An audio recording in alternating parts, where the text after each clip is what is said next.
Hello friends, welcome. I am Hemant Agarwal, host and coordinator of webinar conducted by chshelpforum.com. This website is specifically relating to various issues that can be experienced in CHS and will benefit both the managing committee and the CHS members.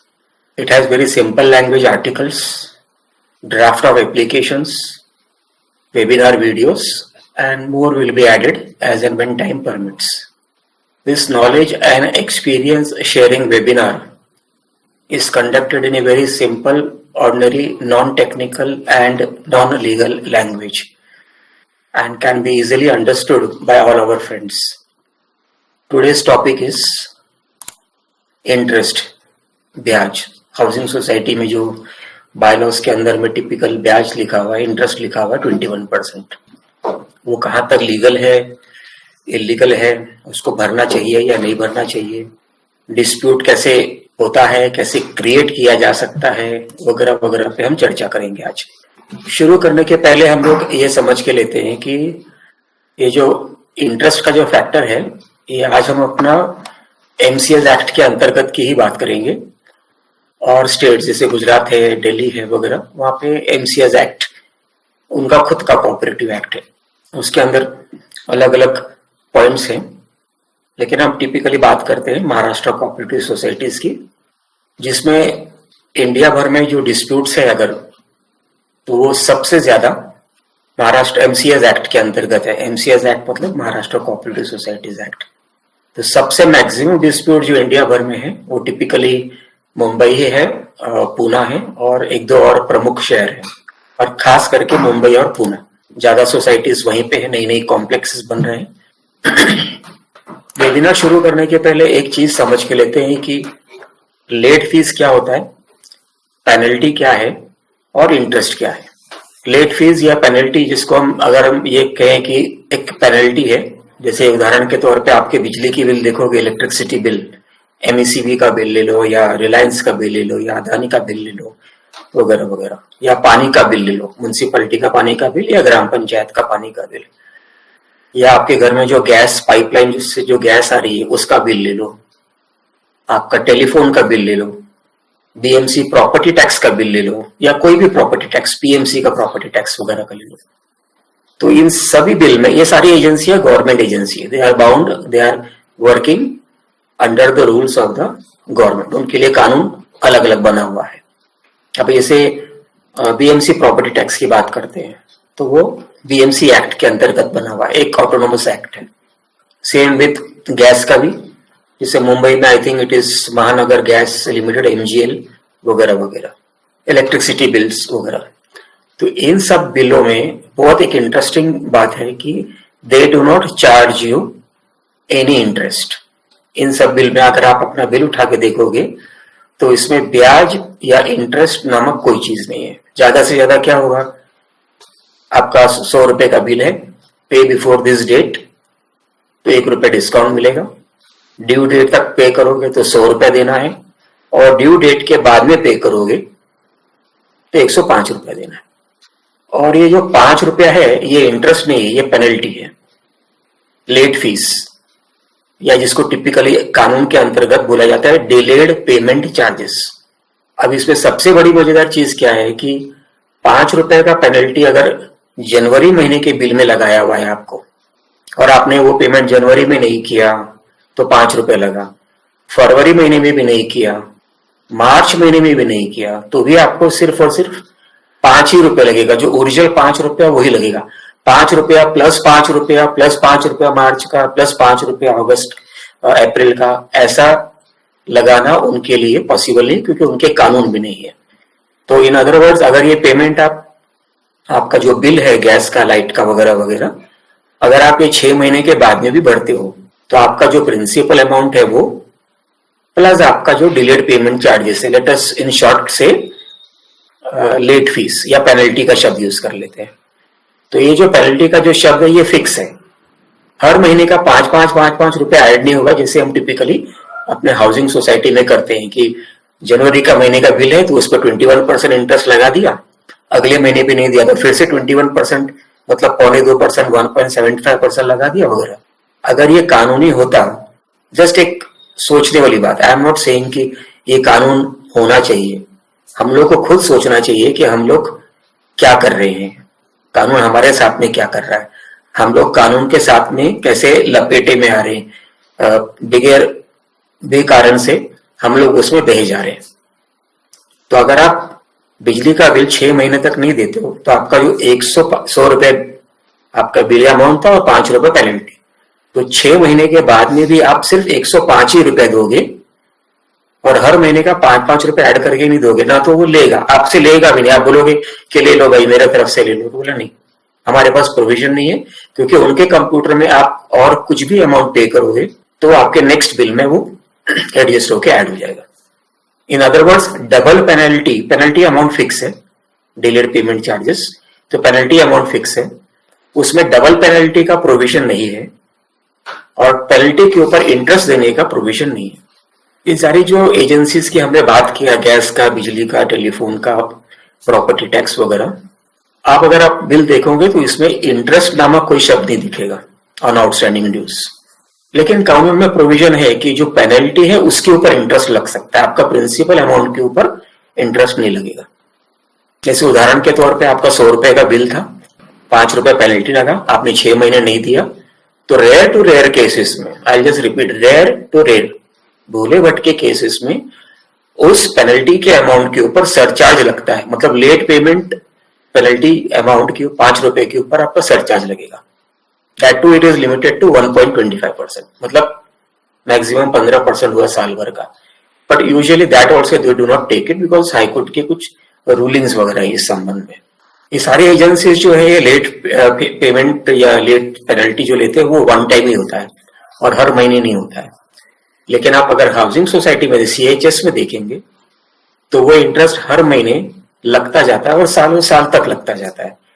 आपने अगर 2020 में default किया जनवरी महीने में, तो interest उस जनवरी 2020 भी लगेगा, और अगर फिर भी आपने 5 साल पेमेंट नहीं किया तो 2025 तक में भी वो लगता ही जाएगा, और फिर भी नहीं किया तो वो नॉन स्टॉप लगता जाएगा। आप जैसे वो आप देखते हो कभी कभी रिकवरी प्रोसीडिंग फाइल करने के समय, तो सोसाइटी जो है it levies interest every month और ईयर्स टुगेदर। अभी इन जो एजेंसीज हमने बात किया, अगर आपने समझो इस एजेंसी को बोला कि ठीक है भाई मेरा 1 करोड़ का ड्यूज हो गया, एजेंसी ने आपको नोटिस दिया, आपने फिर भी पेमेंट नहीं किया, एजेंसी कोर्ट में जाती है, कोर्ट में फाइल करती है कि भाई ये हमारा आउटस्टैंडिंग ड्यूज है और ये हमारा लेट फीस है, तो ये इसको दिलाया जाए हमें। उस समय कोर्ट उस पर्टिकुलर अमाउंट के ऊपर इंटरेस्ट ऑर्डर नहीं करती, ग्रांट नहीं करती, दे do not do that. But the court orders payment only for the original amount, that is outstanding dues, and at the late fees, and there's the penalty. But in housing societies इसका बिल्कुल विपरीत होता है, right opposite होता है, और वो भी गैर कानूनी ढंग से। हम समझते हैं इसको थोड़ी देर में कि गैर कानूनी ढंग से हम कहाँ से इसमें हम लोग पढ़ते जा रहे हैं। ये एजेंसीज जो है सारी ये गवर्नमेंट की एजेंसीज हैं, मतलब गवर्नमेंट से इनको परमिट्स मिला हुआ है, इनके कानून अलग से बने हुए, इलेक्ट्रिसिटी एक्ट अलग है, BMC एक्ट अलग है, टेलीफोन एक्ट अलग है, वगैरह वगैरह। तो they are not allowed to recover interest और repeated interest on the OS, on the outstanding dues, but in housing societies, I mean in societies, such things are allowed non stop. किस कारण से? Just because of ignorance, या किसी ने अभी तक dispute नहीं किया इस चीज को, या कोई चैलेंज नहीं किया हुआ इस चीज को, तो ये नॉन स्टॉप चले आ रहा है। और आपको भी पता है कि जब तक आप उस चीज के बारे में ध्यान नहीं दोगे तो नॉन स्टॉप चले आ सकता है, उसका कोई प्रॉब्लम नहीं है। ये जो जितने भी उदाहरण दिए, इसका मतलब ये निकलता है कि जो सोसाइटी के जो कानून है, MCS एक्ट रूल्स और उसके bylaws, specially relating to interest, has to be totally overhauled. इसको पूरा ऊपर नीचे करने की आवश्यकता है, एंड इसको स्ट्रीमलाइन करना है, खास करके when it is a known fact. आपको भी पता होगा, आप सोसाइटी में रहते हो, कि आपकी सोसाइटी या और किसी की सोसाइटी भी हो, मेजोरिटी जो सोसाइटीज है वो जानबूझ के रिकवरी प्रोसीडिंग्स फाइल नहीं करती है। कारण 2-3 ही कारण है, प्रमुख 2-3 कारण है। एक सबसे बड़ा प्रमुख कारण है कि हमको 21% इंटरेस्ट मिल रहा है ना, तो वो लालच के कारण आप रिकवरी प्रोसीडिंग नहीं फाइल करते। दूसरा है मेंबर को हैरास करने का, और तीसरा एक प्रमुख कारण ये है कि मुझे काम नहीं करना है। तो काम नहीं करना है मतलब पड़ा रहने दो, चल रहा है जब तक चल रहा है चल रहा है। और आप लोगों को भी पता है कि जितने भी मैनेजिंग कमेटी मेंबर्स आते हैं उनको कानून कायदा पता नहीं होता है, लेकिन किसी ने उनको ठप्पा लगा के चुन के दे दिया तो वो आ गए सीट पे और अपना जैसे तैसे करके कार्यभार संभालते हैं। हाउसिंग सोसाइटी, खास करके कोऑपरेटिव हाउसिंग सोसाइटी, एक सर्विस प्रोवाइडर है। ये कंज्यूमर प्रोटेक्शन एक्ट में लिखा हुआ है और ये सेम चीज आपको जीएसटी एक्ट में भी लिखेगा, goods and service tax act में भी लिखेगा। टिपिकली सोसाइटी को, अगर हम ये जो ऊपर उदाहरण दिए अलग अलग एजेंसीज के, तो society should be levying what is called as late payment charges. आपने पेमेंट लेट दिया है तो उसके ऊपर चार्जेस लगेंगे, आपके पेनल्टी लगेगी, बट इंटरेस्ट नहीं लगना चाहिए, या होना ही नहीं चाहिए इनफैक्ट, क्योंकि आप सर्विस प्रोवाइडर हो, आप कोई माल नहीं बेच रही उसको। कई सोसाइटीज 21% इंटरेस्ट लगाती है, तो 5 साल के अंदर, मतलब लगभग 4 साल 8 महीना 9 महीने में वो अमाउंट दुगना हो जाता है। 100 रुपया आउटस्टैंडिंग था, 5 साल तक नहीं भरा, 5 साल के अंदर ही अंदर वो 100 रुपये 200 रुपये हो जाता है, जिसको हम टिपिकली बोलते हैं कि मारवाड़ी ब्याज हो गया, या अफगानिस्तान वाला पठान ब्याज हो गया। ये गलत तरीका है कमाने का सोसाइटी को, और इससे सोसाइटी को, अगर सोसाइटी ब्याज नहीं कलेक्ट करती है, टोटली ही नहीं कलेक्ट, तो सोसाइटी को कोई लॉस या डैमेजेस नहीं होता है, क्योंकि जो सोसाइटी ब्याज कलेक्ट कर रही है लेट पेमेंट का, 5 साल में पैसा डबल हो गया, 100 रुपये एक्स्ट्रा आ गया, तो वो पैसा जो है आपकी सिक्योरिटी एजेंसी को एक्स्ट्रा नहीं दे रही है। वो जो कॉन्ट्रैक्टेड रेट है सिक्योरिटी एजेंसीज का, या और भी कोई एजेंसीज होगा या वेंडर्स होंगे, तो उनको अगर 100 रुपया देना है तो वो 100 रुपया ही देगा। ऐसा तो नहीं है कि भाई 5 साल तक कॉन्ट्रैक्टेड रेट दिया, जब 5 साल के बाद में पैसा आया तो वो जो ब्याज आया वो तो सिक्योरिटी एजेंसी का अमाउंट का एक हिस्सा था, इसके लिए उस हिस्से के ऊपर जो ब्याज बनता है वो सिक्योरिटी एजेंसी को दे दो। तो वो ब्याज जो है वो सोसाइटी अपने खुद के बैलेंस शीट में, खुद के जेब में डालती है। आपकी जानकारी के लिए बता दें कि एमसीएस रूल अमेंड होना बाकी है। हमने एक लेक्चर किया था एमसीएस रूल्स अमेंडमेंट के बारे में, और उसमें इस समय जो बायलॉज में लिखा हुआ है 21%, लेकिन गवर्नमेंट उस 21% को 12% कर रही है और उस चीज को रूल्स में ले रही है। इसका मतलब अब ये हो गया कि वो फिक्स हो गया 12%, वो भी अंडर कंसिडरेशन है, और वो आप उसको आप 21% नहीं ले पाओगे जब भी ये रूल पारित होगा, जब भी ये रूल पब्लिश होगा। टिपिकली इंटरेस्ट कैसे होता है, जैसे आपको पता होगा what is prime lending rate. आपने एक एफडीआर किया बैंक में, तो बैंक ने आपको 7% दी थी इंटरेस्ट, तो आपको 7% इनकमिंग इंटरेस्ट आ रहा है। लेकिन अगर आपके पास एफडी नहीं है और आपने एक फ्लैट बुक किया और आप उस फ्लैट के ऊपर लोन लेते हो, तो बैंक बोलती है कि 2% अबव लेंगे पीएलआर से, प्राइम लेंडिंग रेट से, तो आपको 7% इंटरेस्ट दे रही थी, लेकिन जब आप बैंक से लोन लेते हो तो उसके ऊपर 2% एक्स्ट्रा है। ये सेबी का, स्टेट बैंक ऑफ इंडिया का बेंचमार्कर रेट दिया जाता है। कई सोसाइटियों में ऐसा करते हैं कि आप इंटरेस्ट ले रहे हो, इंटरेस्ट का 1 लाख रुपया आ गया बड़ी सोसाइटी में, अब वो 1 लाख रुपया आप रेगुलर एक्सपेंडिचर में यूज करें, this is a non static income, लेकिन आप उसको रेगुलर एक्सपेंडिचर में यूज कर लेते हो, तो 5 आदमी के पास से आपने इंटरेस्ट लिया, 1 लाख रुपए जमा हुआ, लेकिन वो जो बाकी 95 मेंबर्स है 100 मेंबर की सोसाइटी में, उसके मेंटेनेंस बिल में वो रिड्यूस हो जाता है, तो उस आदमी का इंटरेस्ट ये बाकी 95 मेंबर्स एंजॉय करते हैं, और इसी तरीके से वो उस पर इनकम टैक्स अवॉइड कर देते हैं और जीएसटी पेमेंट भी अवॉइड हो जाता है।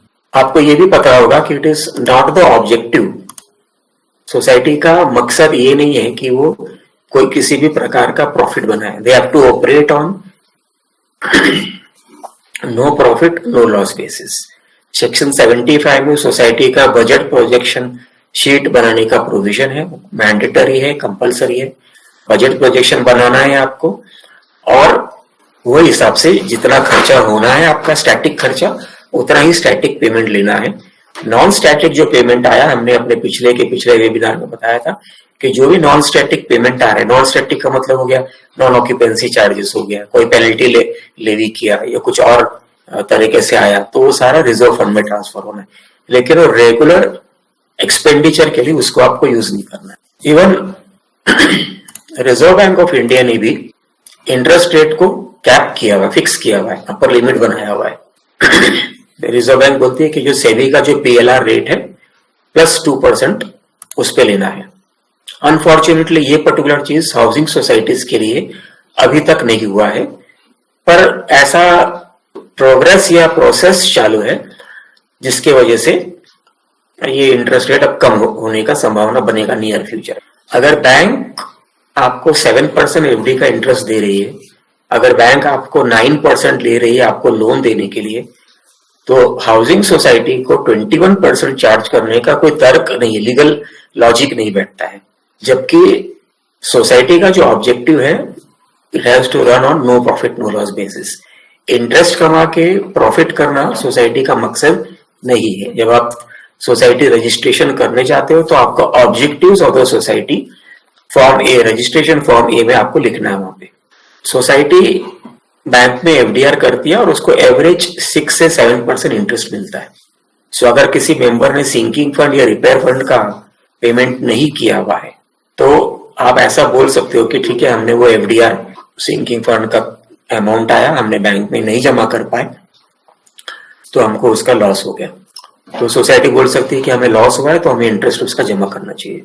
मेरा सोचना ऐसा है कि उसमें आपको लेट पेमेंट फीस आप ले सकते हो, लेकिन इंटरेस्ट आप नहीं ले सकते हो। दूसरा, जब भी अगर मेंबर रिजाइन करता है, आपके जानकारी के लिए बता दें कि अगर मेंबर रिजाइन करता है और बोलता है कि ठीक है भाई, मुझे सोसाइटी का मेंबरशिप नहीं चाहिए, मेरा टाइटल ओनर फ्लैट है, मैं तो अपने फ्लैट पे रहूंगा, मेरा फ्लैट 1 करोड़ का है, सोसाइटी का मेंबरशिप की कीमत 250 रुपया या 500 रुपया है, आप लोग ठीक से कामकाज नहीं करते हो, मेरा पैसा लूटते हो, मेरा पैसा बिगर परमिशन के खर्चा कर रहे हो, इसके लिए मैं आपकी मेंबरशिप से रिजाइन करता हूँ।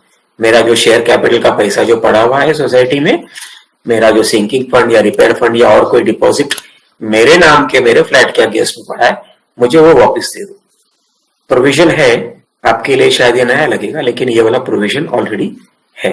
आप रिजाइन कर सकते हो सोसाइटी की मेंबरशिप से और आपका जो भी शेयर कैपिटल इंटरेस्ट आपका बाकी है सोसाइटी में, वो सोसाइटी को वापस देना है। लेकिन जब सोसाइटी अगर ऐसे केस में वापस करती है तो वो देती है बगैर ब्याज का, लेकिन बैंक से ब्याज लेती जा रही है, आपसे इंटरेस्ट भी लेती जा रही है। ये इलॉजिकल बात होती है। मेजॉरिटी सोसाइटीज वो इंटरेस्ट लेवी करती है विदाउट पासिंग एजीएम रेजोल्यूशन। वो इंटरेस्ट फिक्स नहीं करती है एजीएम रेजोल्यूशन में, और एजीएम में रेजोल्यूशन पास किया तो उसको बायलॉज में कंपल्सरीली अमेंड करना जरूरी है।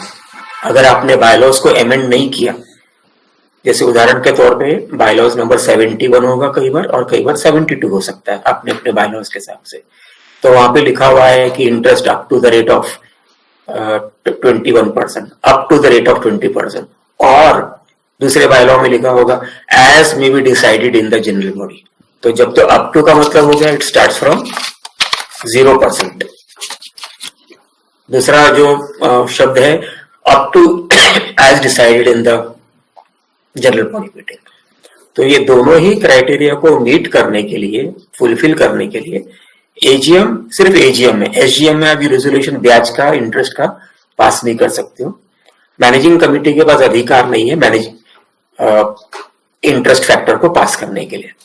तो ये पास होगा सिर्फ और सिर्फ एजीएम में, क्योंकि सिर्फ और सिर्फ एजीएम में सेक्शन 75 में बायलॉ अमेंड करने का प्रोविजन है। अभी थोड़ा सा डेप्थ में समझते हैं, गहराई में समझते हैं कि बायलॉ नंबर 65 में ऐसा लिखा हुआ है सर्विस चार्जेस, लेकिन अगर आप उसमें ध्यान से देखोगे तो सर्विस चार्जेस में बीएमसी प्रॉपर्टी टैक्स या गवर्नमेंट के बाकी पेमेंट्स, एनए टैक्स हो गया वगैरह वगैरह, वो कलेक्टेड, वो सोसाइटी के सर्विस चार्ज बोल के नहीं आते। ऐसे payment society in government agencies के बिहाफ में, वती में वो आपसे कलेक्ट करती है, और वो पैसा आपसे कलेक्ट करके सोसाइटी उस चीज को वहां पे जमा कर देती है। So society is acting as a proxy on behalf of the government agencies, which effectively means, इसका मतलब ये हुआ कि बीएमसी का प्रॉपर्टी टैक्स है फ्लैट नंबर 101 के अगेंस्ट में 1000 रुपया, तो 1000 रुपया वहां से लेना है और उठा के वहां पे उसको दे देना है। अब प्रश्न ये उठता है कि बीएमसी का प्रॉपर्टी टैक्स क्या बोल सकते हो कि वो सर्विस चार्जेस है? क्योंकि बायलॉ 65 में ये नहीं लिखा हुआ है कि बीएमसी टैक्स सर्विस चार्जेस है। सर्विस चार्जेस की परिभाषा अलग अलग दिया हुआ है उसके अंदर। मैंने बायलॉज खोला है मेरे सामने। सर्विस चार्जेस की परिभाषा ऐसी आती है, पगार पानी आ गया, कॉमन प्रॉपर्टी टैक्स आ गया, इलेक्ट्रिसिटी चार्जेस आ गया, बिजली कॉमन इलेक्ट्रिसिटी चार्ज बिजली आ गया, प्रिंटिंग ये सारा सोसाइटी सर्विस चार्जेस के अंदर में लिया हुआ है। एजुकेशन फंड आ गया, हाउसिंग फेडरेशन का सब्सक्रिप्शन आ गया, ऑडिट फीस हो गया, जनरल बॉडी का मीटिंग मैनेजिंग कमेटी के मीटिंग में हो गया, लीगल चार्जेस वगैरह हो गए। गिने चुने गिन चुन के लगभग 12 या 13 आइटम्स सर्विस चार्जेस के अंदर में दिया हुआ है। इस सर्विस 13 आइटम में बीएमसी प्रॉपर्टी टैक्स नहीं दिया हुआ, जो सोसाइटी कई बार 101 फ्लैट के लिए कलेक्ट करती है। आजकल बीएमसी ने हर फ्लैट का इंडिविजुअल प्रॉपर्टी बिल्स उनके डायरेक्टली भेजने का प्रबंध हो रहा है। आधे से ज्यादा हो चुका है मुंबई में, बाकी प्रोग्रेस चल रहा है, आगे पीछे वो भी पूरा हो जाएगा। तो आप बीएमसी का जो आपका प्रॉपर्टी टैक्स है आप वो डायरेक्ट ऑनलाइन पेमेंट कर पाओगे। इसका मतलब ये हुआ कि सोसाइटी आपको BMC property tax, NA tax वगैरह के ऊपर आपके ऊपर इंटरेस्ट नहीं लगा सकती। Society can not levy interest on any type of government payments. मैंने आपको बताया बायलॉ 65 का मतलब है बिजली का बिल, पगार पानी, एएमसी का कॉस्ट वगैरह वगैरह। सिर्फ और ये सिर्फ 12-13 आइटम ही सर्विस चार्जेस में आता है। बायलॉ नंबर 66A क्या बोलता है कि charges of the society, I repeat, charges of the society. अब ये चार्जेस ऑफ द सोसाइटी मैंने आपको जस्ट बताया कहाँ डिफाइंड है, बायलॉ नंबर 65 में। तो 65 बोलता है सर्विस चार्जेस। तो सर्विस चार्जेस के कैटेगरी में जो आइटम्स कवर्ड नहीं है उस पे आप इंटरेस्ट नहीं लगा सकते। बायलॉ नंबर 66A में एक दूसरा क्लॉज है कि interest on delayed payment of charges. Interest on delayed payment of charges, charges का मतलब यहाँ पे सर्विस चार्जेस हो गया, जो बायलॉ 65 में लिखा हुआ है। At the rate fixed under bylaw number 72 to be recovered from defaulter members. जो डिफॉल्ट किया हुआ है उससे वसूली करने का, क्या रेट से वसूली करना है, तो बायलॉ नंबर 72 में लिखा हुआ है। बायलॉ नंबर 72 में जो इंटरेस्ट लिखा हुआ है वो आपको जब आपने सोसाइटी रजिस्टर किया, अगर उस समय 2% लिखा होगा, 1970 में आपका बायलॉज में 2% लिखा, एक उदाहरण देता हूं, और आपको उसको चेंज करना है, तो चेंज करने के लिए आपको, अब चूंकि ये बायलॉज का आइटम है, जनरल बॉडी का आइटम नहीं है, ये बायलॉ अमेंड करने का आइटम है, सेक्शन 75 में कवर्ड है, सेक्शन 75 में कवर्ड है। तो इसके लिए आपको प्रॉपर रेजोल्यूशन लगाना पड़ेगा कि discuss and decide to increase the interest rate at the rate of 21% और 18% और 15% और वॉट एवर %। और उस चीज को मेजोरिटी वोट से सैंक्शन करना है, सिर्फ जनरल बॉडी का रेजोल्यूशन नहीं चलेगा।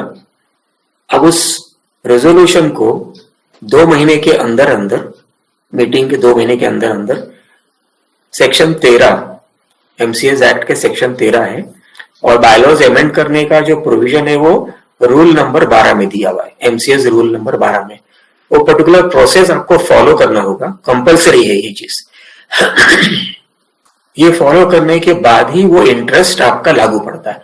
अभी जैसे उदाहरण के तौर पे आपने 1 सितंबर को एजीएम किया, इंटरेस्ट रेट आपने अमेंड किया, चेंज किया, कम किया, ज्यादा किया, जो भी कुछ किया, तो 1 सितंबर से लेके 1-2 महीना कितना हुआ, सितंबर पूरा और अक्टूबर पूरा, मतलब 1 नवंबर के पहले आपको बायलॉज अमेंडमेंट का जो डॉक्यूमेंट्स है, फॉर्म्स है, फीस है, जो 25 रुपया वगैरह, वो आपको डेप्यूटी रजिस्ट्रार के उधर जमा कर देना। जनरल बॉडी का रेजोल्यूशन, बायलॉ अमेंडमेंट का फॉर्म वगैरह वगैरह, agenda, notice, agenda, resolution, minutes, ये उधर वहां पे जाके जमा कर देना है कि हमारी सोसाइटी ने इंटरेस्ट रेट को यहाँ पे इतना अमेंड किया, कम किया है या ज्यादा किया है।